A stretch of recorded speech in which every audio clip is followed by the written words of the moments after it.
Welcome back to Needed Conversations. For this episode, I had the chance to go back and talk to John Bishop. If you haven't heard from him, he was in my first video called How to Become Teachable. But for this video, I wanted to touch more into his life, into his testimony, and he explains how at some point he declared himself as atheist, and then later on God just changed his mind, and now he's a very strong believer. So I believe that if you're going through something like this where you don't know if you want or not to believe in God, this video is going to be very helpful.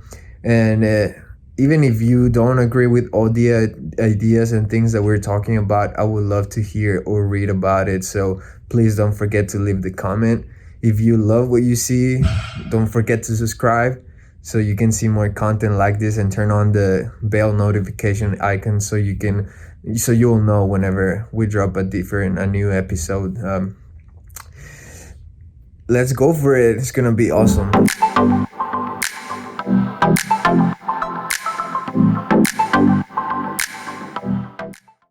Welcome back to this section called Needed Conversations. We got John Bishop with us again. We're very excited for that.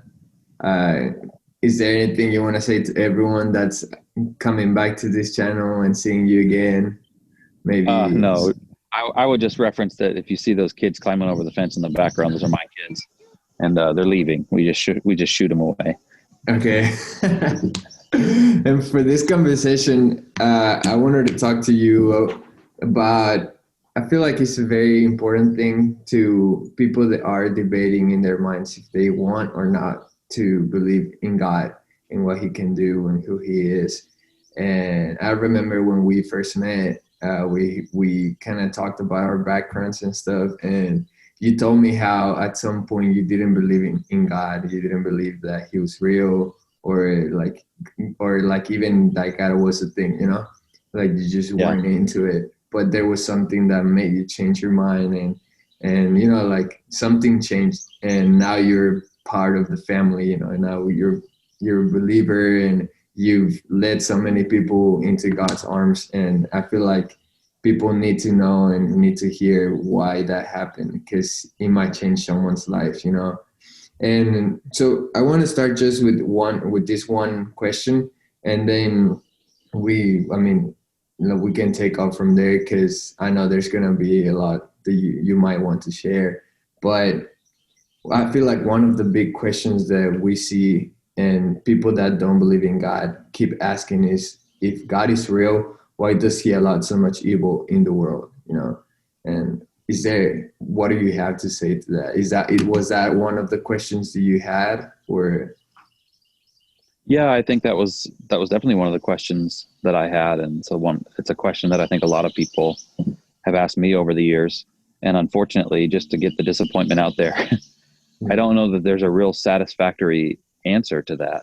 I think you can go through some philosophical positions, and you can use apologetics to try to convince somebody. Apologetics is like the kind of a way of formulating an argument based on common sense or observable truths to try to make a case for something. So you can use something like that, apologetics, to make a case for, here's why I think evil exists or pain exists.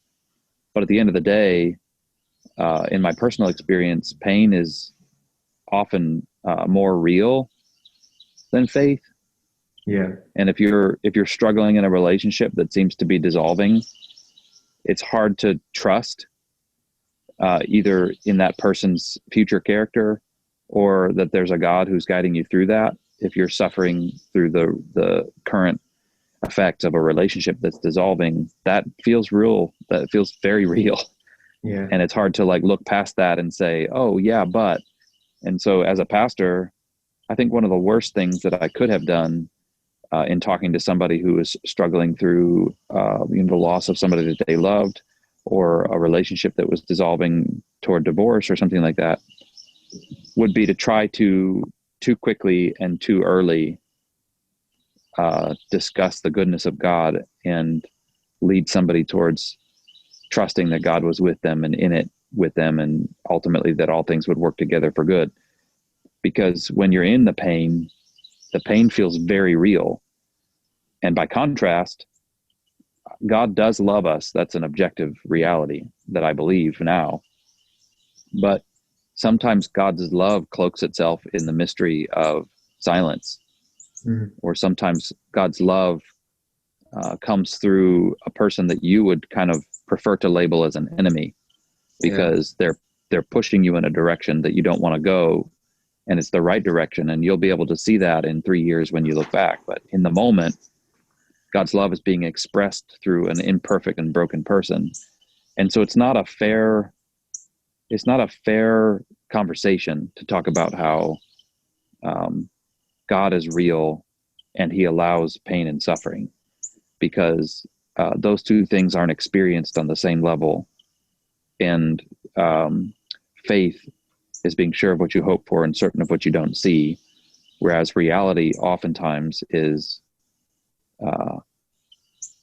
oftentimes experienced in real time through pain and suffering, and through the actions of somebody who doesn't necessarily have your best interest at heart.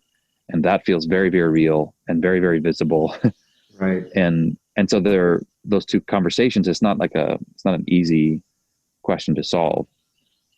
Does it make sense? It does make sense. And now that we're talking about God loving us, I feel like another big question that many people have is, why, if God is a God of love, he allows for good people to go through really bad situations, even like going through, like, like things like cancer and stuff like that. And then they might pray for it, but they don't see nothing happening. But then you have the other side where these really bad people that are like very mean to people, their intentions are wrong all the time, and they're intentional about it, and they don't have any issues like that. And like, I feel like that's a big question that I personally heard from other people, other friends, where they're like, if God is really a God of love, then why does he allow something like that to happen to a good person, and then to a bad person he, like, you don't see anything, like any consequences? 100%. And so I don't know who specifically you're thinking of when you say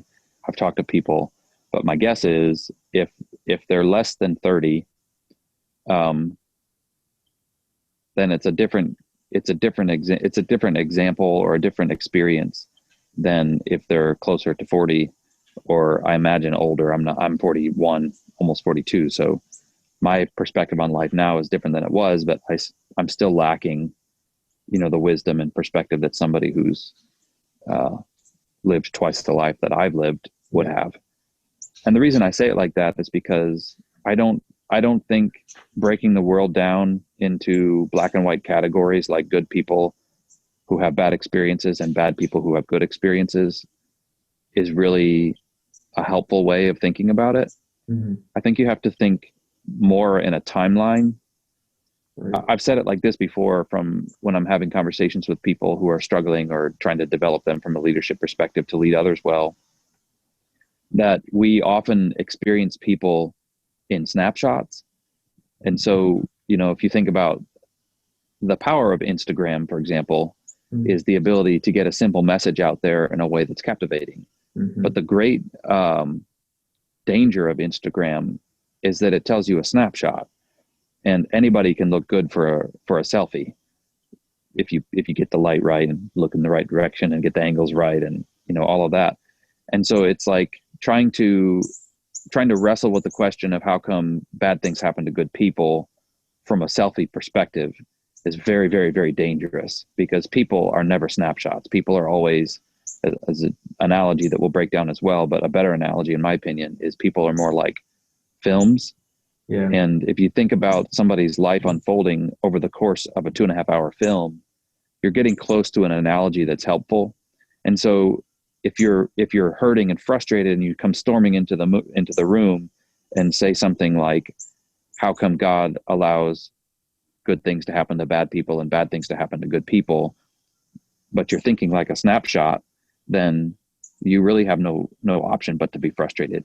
But if instead you realize that you might be like somebody barging into a living room where a movie is 30 minutes down the plot line, and you're blurting out something like, this movie is dumb, or this movie is scary, or this movie is the worst movie ever, or something like that. Well, it's like, it might be, but you're looking at a 30-second assessment of a 3-hour film. Right. And if you really want to make some kind of conclusion about the film itself, you have to endure the whole 3 hours. You got to sit through it.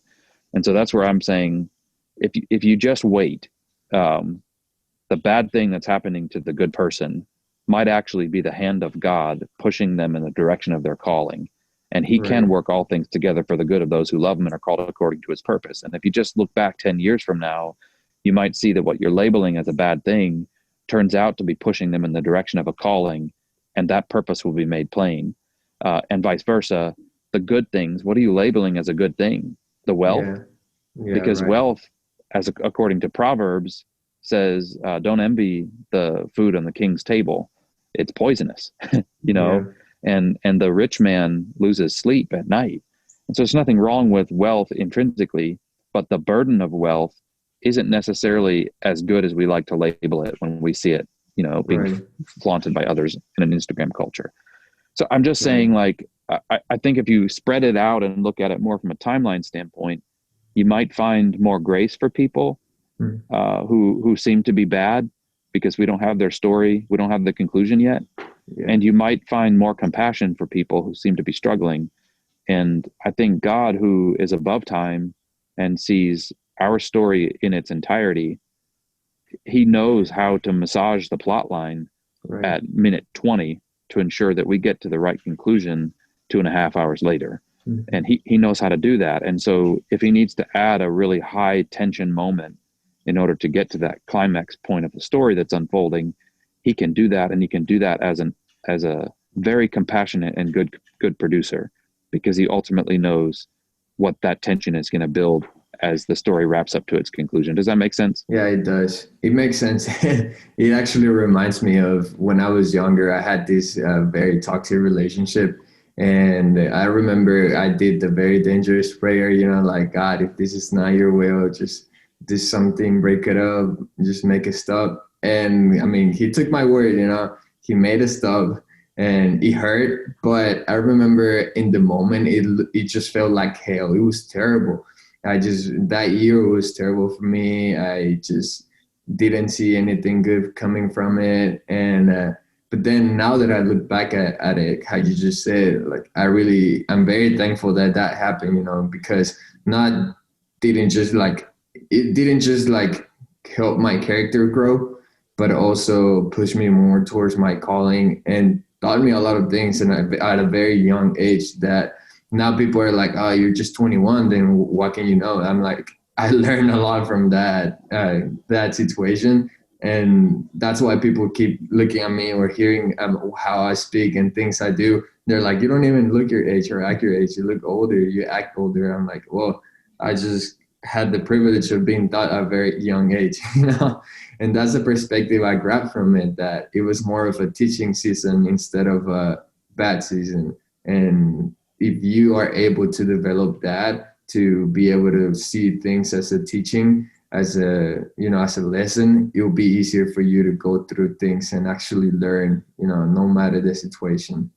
And going back to what we first spoke about, I want to hear about your story. I know I've heard it before, but I know people want to hear how so was that you didn't believe in God and now you're teaching others about Him. Like how did that happen? Yeah, so I mean, honestly, it ties the two big questions that you just asked together, because um, how can bad things happen to good people? How can good things happen to bad people? Is a philosophical tension where you're looking out into the world and you're frustrated. And then how can a good God allow suffering is kind of a philosophical question that you ask about God's character. And they come together in my story, and they honestly come together in the story you just told about a bad relationship that taught you some things, because that's the what. So what do I do about it, right? So every single person on this planet is going to experience all of the tensions that we're discussing. Right. But I think faith in God and trust in the storyline that He's unfolding allows you to process through those experiences God's grace, God's spirit is what we ultimately believe today, allows us to process through those experiences from that learning perspective, or from a purpose perspective, where we see that God has a higher purpose in it all. But they're connected. So my story in a nutshell is our family kind of descended into chaos when my sister passed away. She was my half sister from one of my mom's marriages before she met my dad. And she was 18 and died in a car accident. It was 3 days before my 8th birthday. So that was a very tragic experience. And if you look at statistics of the number of families that really weather a storm like that well, it's dismal. It's maybe 28% of families actually, marriages actually stay together in a situation like that. So as would be statistically likely, 3 years later, my family, my mom and dad were separated and eventually divorced.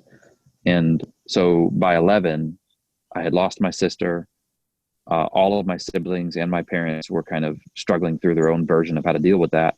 And then my parents were separated, and it was total chaos. And so I don't know, we were Catholics growing up. So I had exposure to like a big picture idea of Christianity. But in the midst of all of that, there wasn't much faith. There wasn't much religion. There wasn't much discussion about God. And certainly we weren't experiencing the reality of his grace through all of that, not in a way that we could interpret it that way. And there was a small church that my mom and dad started to go to it at one point in the middle of all of that, to try to kind of a last ditch effort maybe. And they were pretty legalistic and religious. And so it didn't give us space to really grieve and deal with our big questions. And so at 15, 4 years later, I'm like, what? God is dumb. Like, like what? Yeah. He doesn't work. He's not real. And so I declared atheism. But really what I was declaring is there's too much evil. There's too much badness. There's too much hurt. There's too much pain.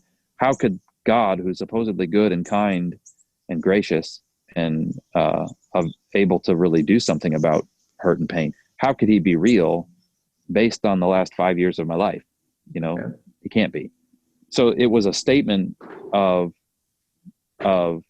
reality based on my experience of reality, which at that time was just a lot of pain. And so what happened is it took somebody, my wife specifically, who I went to high school with, who had faith that was genuine, to eventually break through some of my hardened resistance to the reality of God. And when I saw an example of somebody who had experienced her own version of pain, but had still chosen to trust God, I couldn't make sense of it. Because for me, it was just logical. It was like, God is supposed to be good. My life has been crap. God must not exist. For her, God is good. I know him. My life has had some hard parts, but I still choose to trust him. And it was like, I couldn't quite compute. And so it forced me to wrestle with the questions that we're talking about in this video, right? It forced me to ask some hard questions. And along the way, I met a lot of other people. I met Tim Zender, who was a biology professor, who had his doctorate and was doing with his life what I hope to do with my own, and teach college and had done through all this education and learning, but he had retained his faith through it all. And so I could come to him with the hardest questions that I was wrestling with and sit down, and it wasn't as much his answers, though his answers were really helpful. It was the fact that he had wrestled with the same tensions that I'd wrestled with and concluded that God must be real. Yeah. And so it forced me to really put weight behind what I was trying to believe in pushing God away, and I could never do it. And so there was one point where I read a book by C.S. Lewis called Surprised by Joy, and he had a similar kind of journey, intellectual journey, philosophical journey as I had, trying to come to faith in God. And he made it as simple as he was riding a bus and he felt like almost somebody pinched his lower back. It was like this this presence of God in some way that almost felt physical. Yeah. And that pinch represented a decision. He felt like God was inviting him. You're just going to have to choose. You're going to have to choose when you get off the bus, as simply as you could turn left or right. You need to choose whether whether to trust me and allow my goodness and grace to enter into your life, or whether to deny me and go do it in your own strength. And so he got off the bus and he turned left. He chose to trust God and start moving down that road. And the rest of his life was defined as somebody who helped others come to faith in God. And so I think that's now back to our big picture. When you face those difficult and frustrating and hurtful situations in life, I think we're confronted with the same choice. I have to decide, will I interpret this person's behavior? Will I interpret the consequences of their behavior? Will I interpret the consequences of my own behavior as something that I have to now do in my own strength and wrestle with based on what I can see and what I can touch? Or will I choose the road of faith and accept that I can interpret this differently and maybe I can learn something from it? And I think that's like a God choice that he has worked into the reality of a world where he's given us free will, and yet he somehow has a very powerful hand of love and grace guiding us in some mysterious way that we can't fully understand. And if we choose to trust that and believe that, then I think we find examples of that in personal experience throughout our lives. And it turns out, from a 41-year-old perspective, it turns out that there really aren't good people who have bad things happening to them. And there really aren't bad people who have good things happening to them. There are people. Yeah. And good and bad things happen to all of us. That's good. And the people who follow God choose to believe that God can work all things together for the good of those who love him and called according to his purpose when it feels bad, and choose to believe that all good and perfect things come from God in heaven above. And we choose to not store up our treasures on earth where rust and moth destroy, but instead we store up our treasures in heaven. You know, there are God people who take the experiences of life and choose to interpret them toward learning and toward growth and toward grace and toward mercy and towards compassion and toward these things. And then there are people who choose to not interpret it that way. And somewhere along the way, I just decided, I think I'd rather be the former. I'd rather be the kind of person who sees the mysterious hand of God working. And when I made that decision around 19, it took me about 4 or 5 years to really cement into that, really settle into that decision. But about within 4 or 5 years, it just happened, and I just understood. And now, and we won't, because this needs to be a shorter video, but I could tell you hundreds and hundreds of stories that I might have interpreted differently at 17, of things that have happened to me since accepting God, that I now see ultimately as God's hand, that I would have never been able to see as God's hand before I chose to trust him. Right. And it all comes to that one decision, you know, it's either you want to believe or not. And what would you say to someone that's, just to finish this conversation, what would you say to someone that's right now in the middle of that, you know, when they have to make a decision, they feel like they have to make a decision right now, or they're debating if believing or not, and they just don't know what to do? What I would say is, please forgive us for giving you a poor example, because at least for me and for a lot of people I've talked to, the resistance to really exploring whether God is real and his love is tangible and real is because you saw something in the church, or somebody that you knew treated you poorly and they claimed to be a Christian, or the behavior of the Christian church through history doesn't seem to represent the kind of God that you want to believe in. And I say, please forgive us, because I think we're all doing our best, and that falls way short of the representation of who God really is. And so don't hold us to that standard. Really take the time through somebody that you love and trust, not the person that you don't love or trust, through somebody that you love and trust, to sit down and wrestle through real questions. And I challenge you to really dig through the scriptures and not figure out what religion's all about, because that doesn't matter, but to try your best to see who Christ is and give him the opportunity to reveal that. I was having a conversation with a girl on a flight to Seattle one time, and she was really struggling with religion in general. And I was able to relate to her at the level of, like, me too. I I have a real problem with church and a real problem with Christians sometimes and a real problem with religion in general. And I said, but what's crazy is if you go and read the Gospel of Matthew with that perspective, I think you'll see some examples that you can really appreciate where Jesus had the same problem. He Right. didn't like how people behaved in the church, and he didn't like how religious people held people to standards that they could never uphold. And he ultimately was killed by the crowd that you're saying are frustrating to deal with. And Yeah. it's like, yeah, but in all of that, don't just get your proof um, that religion therefore is bad and wrong.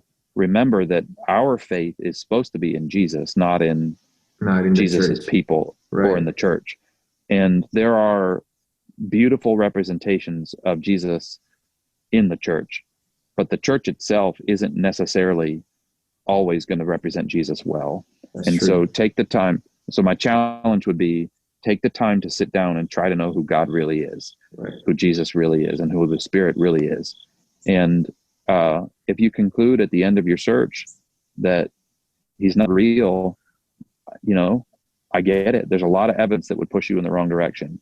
And I struggle still sometimes with some of that evidence, but I don't believe that would be the case. I think what you would find is that Jesus would work real hard to reveal himself to Right. you, and the kind of unconditional love and acceptance that we're all looking for is freely available in the gracious hands of Christ.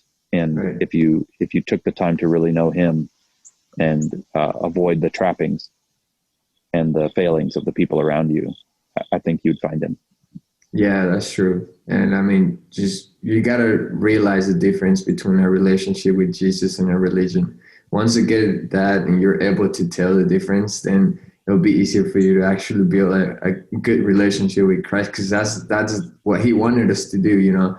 He wants a relationship. He doesn't want us to become all religious and start up some new traditions that no one really asked you to do, and you know, like things that people say are gonna help you, but they really don't. Like everyone, I feel like everyone's relationship with Christ is different, and you cannot expect yours to look the same as your parents or the same as your friends, because he'll never be like that. And he will always have a different way to talk to you, to teach you, to speak to you. Maybe sometimes he will speak to you really hard, but maybe for others it will be like super soft and like in a very passive way, and you just gotta be able to tell when God is speaking to you, you know. So I really hope this video actually helps. This episode helps a lot of people, and if you're struggling with it, just give it a chance. You know, give Christ a chance. Do just how John said, do the research, do your best to actually try. Because if you don't try, then you weren't really interested, you know. But if you try, then you'll see that maybe what you find out, it wasn't anything that you ever thought about, you know. So I encourage you that to do it, you know, try for yourself, and don't let others tell you what your relationship with God should be like, because everyone's relationship with Christ is different. And just to finish, John, I know we as believers, we know that one day we're gonna meet God face to face, and we're gonna be able to have these crazy conversations with him. And what will be one, just choose one question that you will ask him, you know, any question, what would it be? Hmm.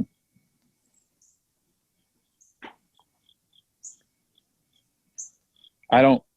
I think the scripture promises um, that he's going to make the statement, "Well done, good and faithful servant." But that would be my question. You know, ultimately, I would want to know if my Father in heaven was proud of me, and if I Right. did it right. You know, if I did it well. Nice. That's what I'd want to know. Yeah. And I think he's good enough that I'll never have to ask that question. Right. Yeah. Well, on my side, it's more of like, so I was watching recently a video about the mysteries of the Bermuda Triangle and how things disappeared and stuff like that. So and no one's ever been able to go through and then out and find, like, you know, give a testimony of what they saw or stuff, because usually they either get lost or they never come back and stuff like that. So I will ask him like, what's up with that? Like, can you tell me? Can you show me what's up with it?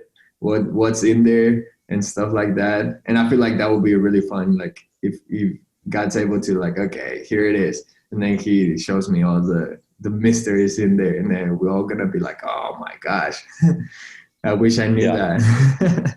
that's true. Hey, one thing right before you sign off, I feel like if somebody has listened all the way to this point, Right. they may still be struggling with, okay, but how do I do that? And Mm, just as a practical level of like the kind of searching that Abiud and I are encouraging you to do, think about how you feel when you walk into a movie or when you sit down to watch a movie. You don't, you kind of go into this space in your mind where you just choose to believe that whatever is happening on the screen is real. You know, right. it's not. Fairies and dragons don't exist, or these people are just actors. You Right. ultimately critically know that it's not real, but the movie would be terrible if you sat there the whole time and thought, well, that's not real, that doesn't really happen. Mm, And in fact, you can watch horror movies and get through it without having nightmares because you're able to just step away and be like, well, that's not true, right. right? But we wouldn't want to do that. That makes the movie boring and purposeless. So Mm, that's called that process is called the suspension of disbelief. That's what you do when you approach a movie. And my challenge is get yourself into a mindset when you're approaching religion or faith where yeah. you're willing to suspend your disbelief. So don't jump in and try to find out whether it's true or false. That's too much. It's too much to bite off. Right. Instead, just act for a little bit as if it were. If this were true, what would the world be like? If God is really like that, what access might I have to him? And just put a big if in the process and give yourself some time with a suspension of disbelief to Yeah. really explore and be curious a little bit and find out. And maybe you get to the end of the movie and you're like, yeah, it was a good movie, but that's not for me.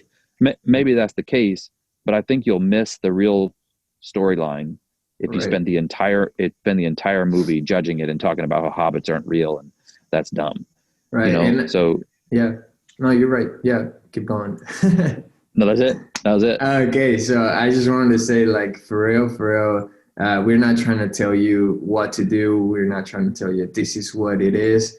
We actually encourage you to find the answer by yourself, because that's a key. When someone believes something like very hardcore, it's really into you, then that means that you experience it yourself. You're not just believing someone else's word. So that is I guess our advice in general, like try it for yourself and give it a chance.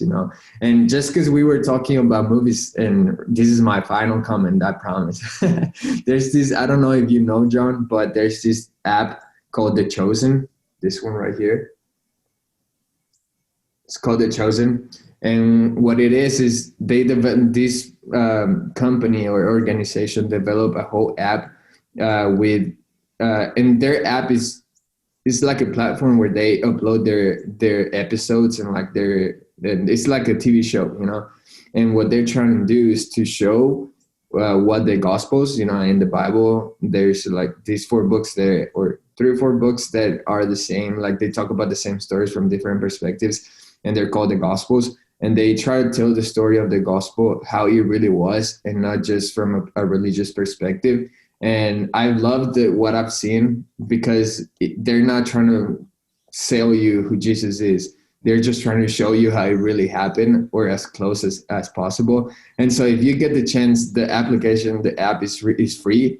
And I'll encourage you, if you want to use it as a source, okay, I read this, I read the Bible, I got some research, but I still want to get a bigger picture, an actual image. Then I feel like this application will actually help a lot. And they're not paying me for this, so it's not like they're not sponsoring this video, but it's been a blessing to me to see it from a more of a historical perspective than a religious perspective, and I know it also be helpful to whoever is watching this. So, any final words that you want to say before we end this? No way. I've said way too many words. I know, me too.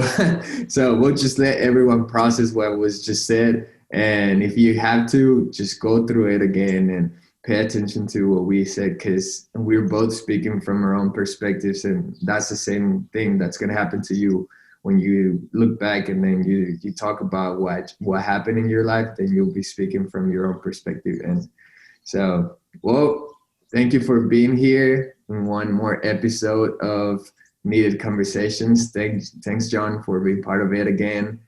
I always enjoy having you here, because you're a cool teacher, you're a cool friend, and not everyone gets the chance to have a friend like you. So Love you, Abiud. love you too. Say hi to everyone, to all the kids and Heather and everyone in the house. I will. Okay, bye everyone.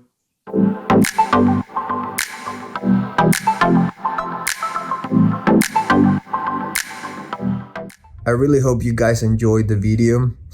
I hope it blessed your life and it just gave you a new perspective on things that you're going through. If you have friends that are struggling with this, share it. I don't do it for the views, but I know like videos like this need to be heard and seen by people that are going through situations like this.